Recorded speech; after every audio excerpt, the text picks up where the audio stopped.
Aqui,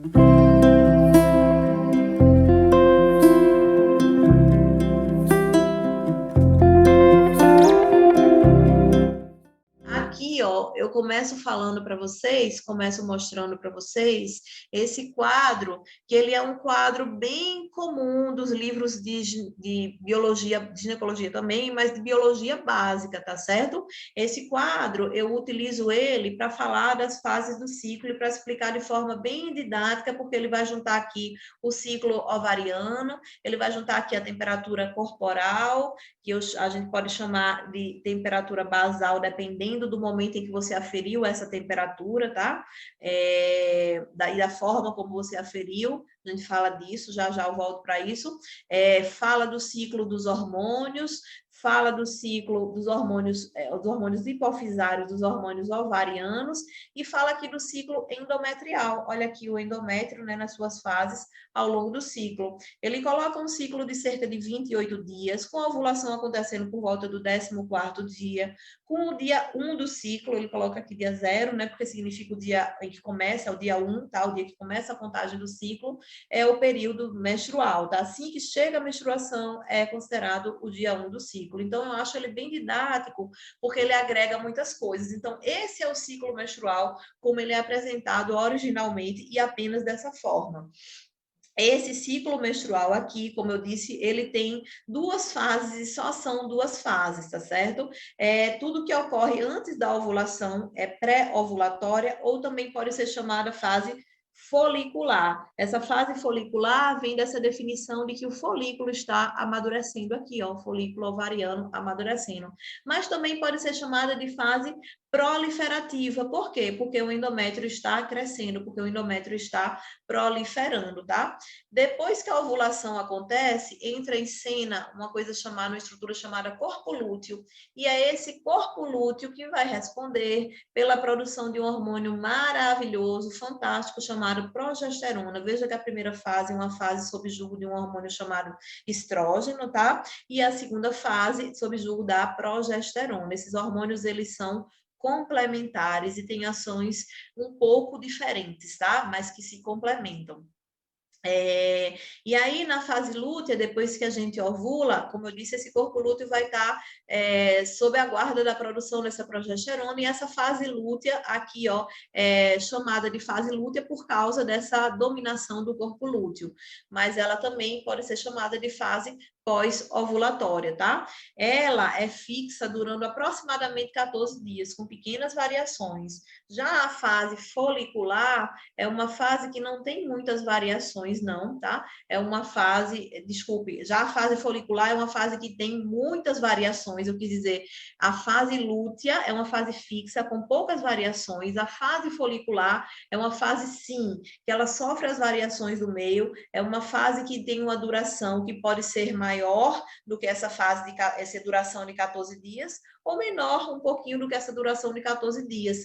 É a fase proliferativa que dita o tamanho que vai ser o ciclo, se ele vai ser de 28, se ele vai ser de 29, se ele vai ser de 30, porque ela representa o tempo que o corpo precisa para produzir um óvulo, tá? Então, essas fases do ciclo representam esse gráfico aqui, esses gráficos, né, que são vários, eles representam como o nosso ciclo menstrual é nos apresentado. Ele é apresentado unicamente dessa forma. E aí vem a ginecologia natural trazer integralidade, acrescentando um outro olhar, ou um olhar complementar para esse ciclo menstrual. Gente, a questão da observação lunar, né, que a ginecologia natural fala, causa muito estranhismo, causa muitas dúvidas, né? Ninguém propõe que as mulheres olhem para a Lua, tenham a Lua como um guia para saber se elas estão férteis, se elas não estão férteis, se elas estão ovulando, se elas não estão ovulando. Nem dizemos que as mulheres só ovulam na Lua cheia, nem que elas só menstruam na Lua nova. Não é bem isso, aliás, não é nada disso o que a ginecologia natural fala, tá? O que a ginecologia natural fala é que essa percepção de uma lunação, de que nossa natureza é cíclica, assim como a Lua, faz com que nós nos saibamos cíclicas e Olhar para o céu, olhar para as fases da Lua, nos lembra dessa ciclicidade, a fim de que nós possamos considerar aquele ciclo menstrual lá que eu apresentei para vocês, de forma a aproveitarmos essa ciclicidade, otimizando o que nós temos de melhor em cada fase do nosso ciclo. Eu falava para vocês que a natureza do nosso modo, do modo de produção em que nós estamos inseridas é uma natureza muito solar, muito uniforme, e que a nossa natureza é uma natureza lunar. O que é que, do ponto de vista prático, isso significa? Significa que a nossa fase proliferativa, ela tem uma energia crescente, por isso ela é comparada, perceba que a ginecologia natural faz uma comparação, ela é comparada à fase crescente da Lua. É uma fase de muita expansividade, é uma fase em que as nossas energias estão crescendo, a nossa energia vital está crescendo, é uma fase que a gente está para fazer, para acontecer, para identificar os nossos projetos, para iniciar os nossos projetos, para tirar da gaveta os projetos que não foram iniciados ainda. Então, é uma fase de muita energia mundana, de muita extroversão. A partir do momento em que, com o pico de fertilidade, de produção mundana, sendo semelhante ao nosso período ovulatório, tá? A partir do momento em que a gente ovula, a gente estaria como que minguando, como que a nossa energia vital diminuindo. A gente deveria desacelerar os nossos processos, a gente deveria não encampar novas batalhas, a gente deveria começar a se recolher para que o período menstrual, a chegada do período menstrual, não chegue trazendo uma tensão, uma hostilidade, os transtornos entendidos como os transtornos da TPM. E esse período menstrual, um período de lua nova, é entendido como um período para introspecção, para silenciar, um período de recolhimento, um período para um ócio artístico. O que é um ócio artístico, né? É um período para você fazer aquelas atividades que alimentam a alma. Por exemplo, um período para quem canta, cantar, quem dança, dançar, quem pinta, pintar.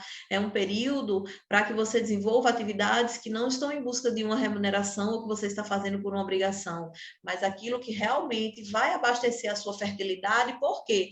Porque o período menstrual já é o início de uma outra fase proliferativa. O período menstrual ele está dentro da fase proliferativa do ciclo. Então, essa fase de muita expansividade, ela precisa começar, ou deveria começar, ou é sugerível que ela comece com um período de recolhimento, introspecção e produção artística, a fim de alimentar essa fertilidade, para que as mulheres voltem verdadeiramente revigoradas, verdadeiramente energizadas para o início de uma nova fase mundana, para uma nova fase de expansividade. Então, quando a ginecologia natural fala das fases da Lua, vem falar de lunações, a gente não está falando de, por exemplo, de percepções de fertilidade. A gente não está falando que as mulheres vão ovular na lua cheia e vão menstruar na lua nova. Não, essas harmonizações podem até acontecer, sobretudo em locais com menor exposição a luzes artificiais, tá certo? Nesses locais com menores exposições a luzes artificiais e menor exposição a telas, o nosso cortisol ele cai de maneira mais uniforme. O que é o cortisol, Alberto? O cortisol é um hormônio marcador de estresse, que aqui em âmbito urbano, ele nunca cai o tanto que ele deveria. A gente sempre tem um cortisol um pouco mais alto. E isso tem repercussões inúmeras, isso tem repercussões sobre o ciclo, isso tem repercussões sobre a produção de um hormônio, dois hormônios fantásticos, né? Serotonina, por exemplo, ocitocina, endorfina, hormônios que são hormônios do amor, hormônios do relaxamento, hormônios do sono, tá? Então, em locais de menor exposição a telas e a luzes artificiais, essa harmonização pode até se dar, mas o que a gente fala é que cada ciclo é único e cada mulher vai vivenciá-lo conforme o que é preciso. O ciclo, ele sempre é o que você precisa que ele seja, somado aos recursos que o seu corpo possui. Por exemplo, o meu ciclo, nesse momento, ele está bem harmonizadozinho com as fases da Lua, tá?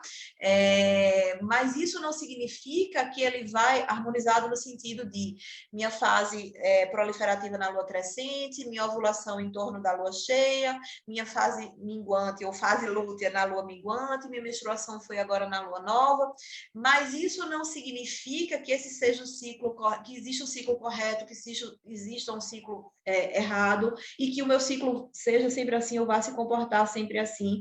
ou quando eu estou saudável, ele é assim, não. Como eu disse, o ciclo ele é único, ele é o que você precisa que ele seja. Sua fase proliferativa pode ser mais prolongada, dependendo das circunstâncias do meio que envolvem aquele período ali. Uma fase proliferativa mais prolongada significa uma dificuldade ovulatória maior, o corpo precisou de mais tempo para produzir aquele óvulo. Por quê? O que foi que interferiu? Que recursos ele dispôs naquele momento? Então, essas nuances vão interferir no nosso ciclo, fazendo com que ele seja sempre o que a gente precisa que ele seja, mas isso é limitado pelos recursos que o seu corpo possui naquele momento. Então, esse é o ciclo, quando eu digo que esse é o ciclo menstrual que a ginecologia natural apresenta, não significa que a menstruação ou a lunação ou a ovulação vai acontecer aqui ou na fase escura, mas que esse resgate para o olhar para a lua significa o resgate da nossa ciclicidade, significa o resgate de um entendimento que nos tira dessa natureza tóxica, que é essa natureza da produtividade o tempo todo, da produtividade uniforme, da natureza solar, hegemonizada pelo padrão patriarcal.